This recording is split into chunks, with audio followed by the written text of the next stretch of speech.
Próximo domingo nós vamos iniciar um novo tempo, ou melhor, vamos iniciar uma semana que resume toda a nossa fé.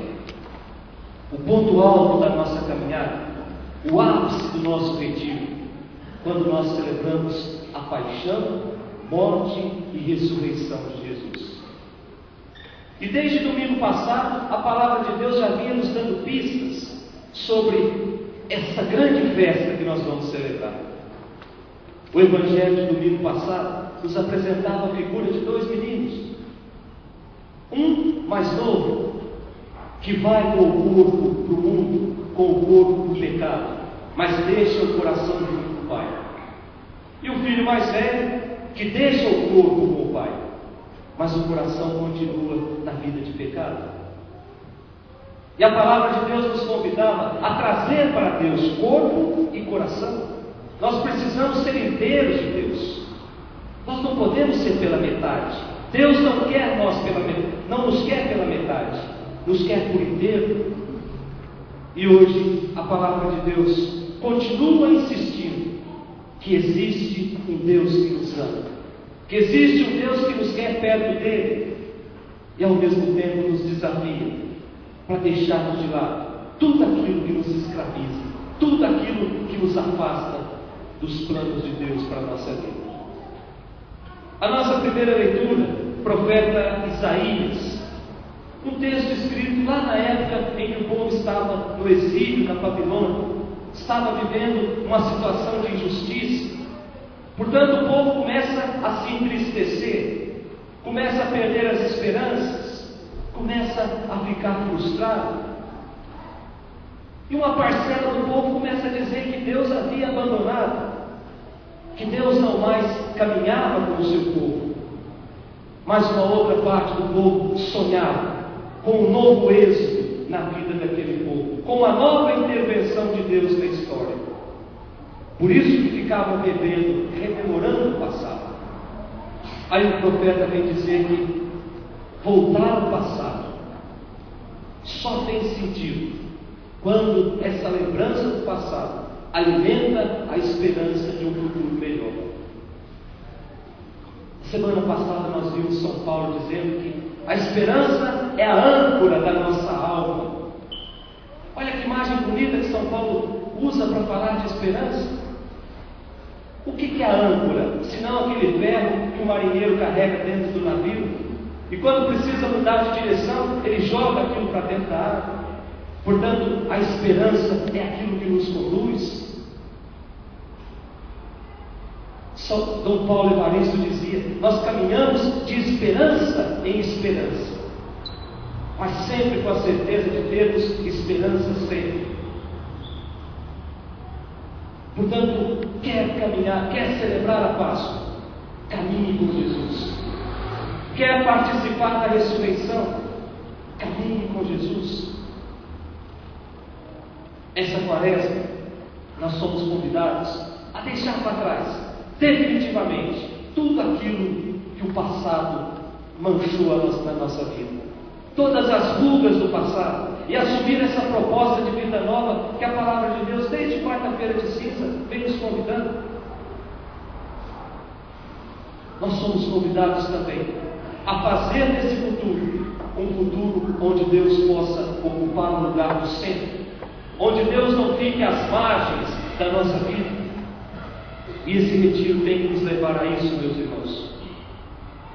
Nós somos convidados também a deixar esse homem velho, esse homem que muitas vezes caminha por situações de pecado, esse homem que muitas vezes deixa a vontade de Deus de lado para fazer a sua vontade, esse homem que muitas vezes cria um Deus à sua imagem e à sua semelhança.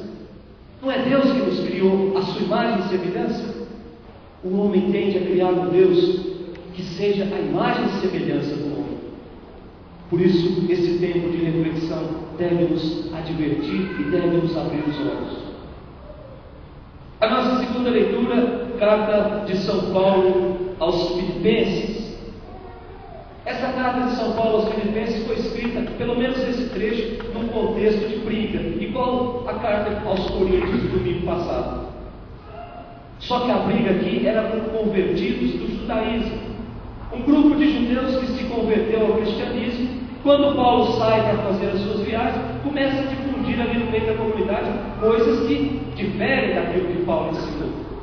E uma das coisas era fazer só opção por Jesus Cristo, que não estava bom. Era preciso alguma coisa a mais. Era preciso a observância da lei. Era preciso a circuncisão. Era preciso a participação na sinagoga. Tudo isso completado. Aí Paulo vem dizer que não. E ele começa o texto da segunda leitura dizendo: considero tudo isso como perda diante da vantagem suprema que consiste em conhecer Cristo. E lá embaixo ele diz: considero tudo isso como lixo. São Paulo aqui nessa tradução até que está mais sereno, porque em outra tradução ele diz: eu considero tudo isso como esterco. Eu não vou nem falar o que é esterco, porque senão vocês vão ficar escandalizados. Para dizer que Cristo é parâmetro absoluto para a sua vida. Não precisa compreender, não precisa ficar colocando coisas no segmento de Jesus Cristo. Cristo basta. E a partir do momento que eu começo a fazer essa vontade de Cristo na minha vida, eu não preciso mais ficar pendurando coisas na minha caminhada. Eu não preciso mais ficar enchendo as minhas mãos de pedras. E é nesse sentido que a gente olha o Evangelho de hoje. Nos coloca de frente a uma mulher que foi pega fazendo uma coisa que não devia, foi pega traindo o seu marido. E diz o texto Levítico 20:10, ou Deuteronômio 22:22, que a mulher que fosse pega em flagrante adultério deveria ser apedrejada até a morte, diz a lei. Então a lei deve ser aplicada. Aí levam esse problema para Jesus, e Jesus se vê diante de uma oportunidade de ouro. Será que ele vai pedir que se cumpra a lei? Ao invés de fazer isso, Jesus revela a atitude de Deus diante do pecado e a atitude de Deus diante do pecador. Jesus não tira a culpa daquela mulher, porque ele sabe que o pecado nos rouba a paz, porque ele sabe que o pecado nos rouba a serenidade, porque ele sabe que o pecado na família, no casal, rouba do casal a cumplicidade. Jesus sabe de tudo isso. E por outro lado, ele não aceita que uma lei gere morte. E diz o texto que Jesus fica em silêncio quando apresentam aquela mulher para Jesus. Certamente para que todos ali tomem consciência de que a lógica de Deus não é essa. Mas como que continuassem insistindo com Jesus, ele levanta e diz: aquele que não tem pecado, então, seja o primeiro a tirar a pedra. Aí o texto diz: foram sair. Ele volta a escrever no chão. E o texto diz que foram saindo um a um.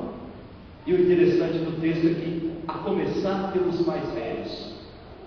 Isso é muito importante, gente. Não mais velho de idade.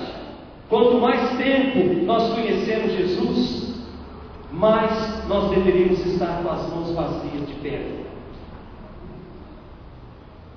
Quanto mais tempo caminhamos com Jesus, mais devemos entender essa lógica de Deus, que é amor, que é tolerância, que é paciência. E depois diz o texto do Evangelho: não tendo mais ninguém, Jesus nem sequer olha para aquela mulher para perguntar: você está arrependido? Jesus não faz essa pergunta.